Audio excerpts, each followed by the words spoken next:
सुहाग के सेज पर पहली मुलाकात। दुल्हन सजी संवरी बैठी हुई है, पतिदेव का इंतजार कर रही है। पतिदेव पहुंचे। दुल्हन असहज होकर के यानी उनको फेस नहीं कर पा रही है। सब कुछ हुआ, बातचीत हुआ, लेकिन जो होना था वो नहीं हुआ।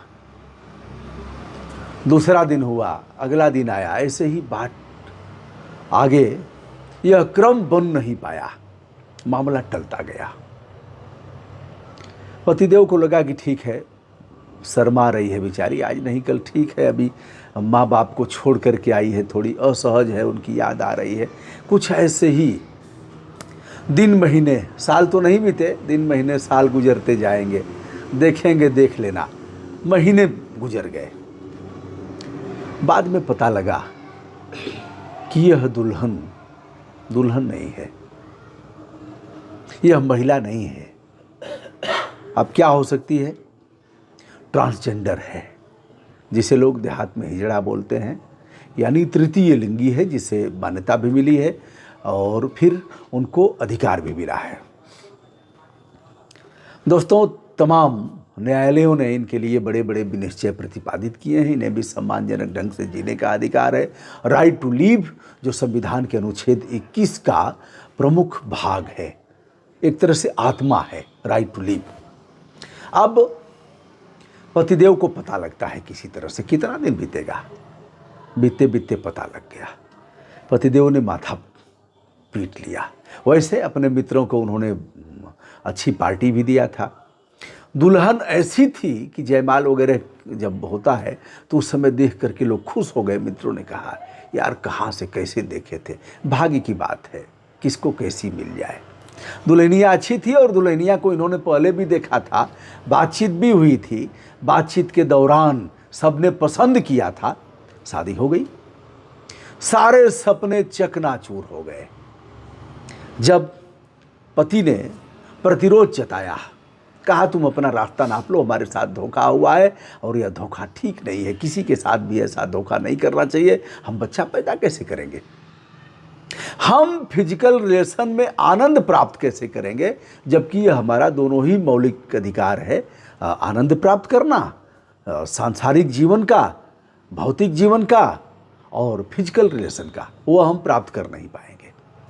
जहाँ तक वंशावली के वृद्धि का हमारा मौलिक अधिकार है कि हम अपने वंश को आगे बढ़ाएंगे, वो अभी नहीं कर पाएंगे।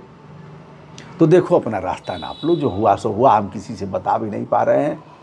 तो रास्ता नापने की बात तो दूर रही, मामला बढ़ता गया, मारामारी हुई, गाली गलौज हुआ, घर से लेके सड़क तक यह सब हुआ। और अंत में उसने दहेज उत्पीड़न का मुकदमा दर्ज कराया, घरेलू हिंसा का कराया, भरण पोषण का कराया।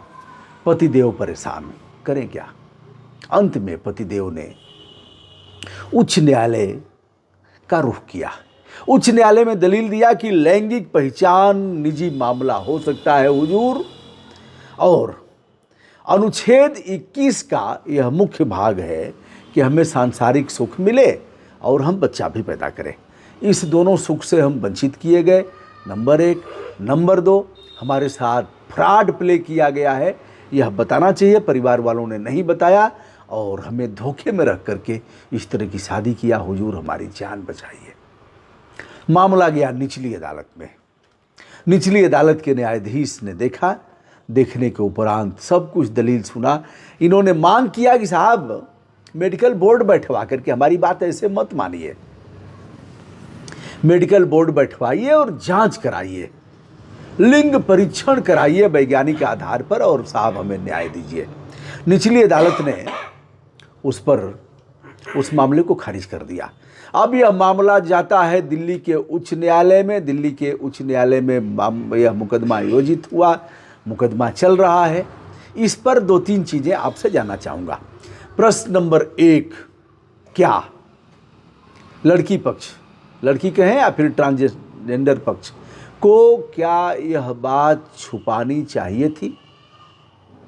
क्या उन लोगों ने ऐसा करके लड़के के साथ धोखा किया? क्या ऐसा भी हो सकता है कि उसके बारे में परिवार वाले न जानते हों कि हमारे घर का यह सदस्य ट्रांसजेंडर है। लेकिन ऐसा भी कैसे हो सकता है कि माँ न जाने, बाप न जाने, और जब बच्चा पैदा हुआ तो कुछ दिन तो, साल 2 साल 3 साल तो चड्ढी नहीं न पहनेगा, ऐसे ही रहेगा, तो उसका भी पता लगा होगा।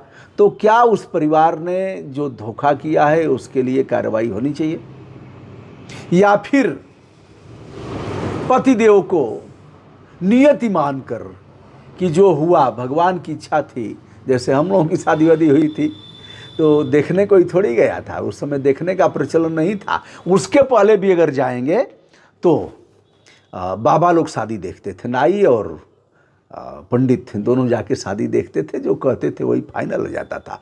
यह भी होता था, यह दोनों का गठजोड़ था, बड़ी मान्यता थी कि कह दिया तो हो गया।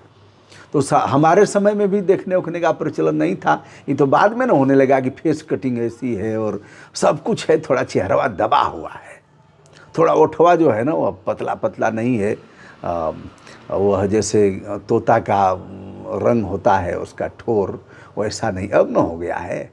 अरे जिनका मुहम्मा देखने लायक नहीं है ना, वो अभी देखने जाती हैं और काट करके आती हैं, वह काटने के लिए ही जाती हैं। हम तो भैया तय कर लिए, जो लोग भी हमको ले जाते हैं देखने के लिए, हम कह देते हैं कि अगर लड़की को पसंद करके आना है तब तो ठीक है भैया, नहीं तो प्रणाम, आप लोग जाइए। किसी की मर्यादा है यार, पहले ही समझ लो ना, देख लो। अब तो लोग देख ही लेते हैं, फ़ोटो से देख लेते हैं, वीडियो रिकॉर्डिंग से देख लेते हैं, सारी चीज़ें पारदर्शी हैं। तो अब दिल्ली उच्च न्यायालय में मामला गया है, क्या होगा, सारे सपने चकनाचूर हो गए। और आप इस पर कमेंट करेंगे, विनम्रता के साथ आपके कमेंट को मैं उसका इंतज़ार करूँगा। सादर नमस्कार।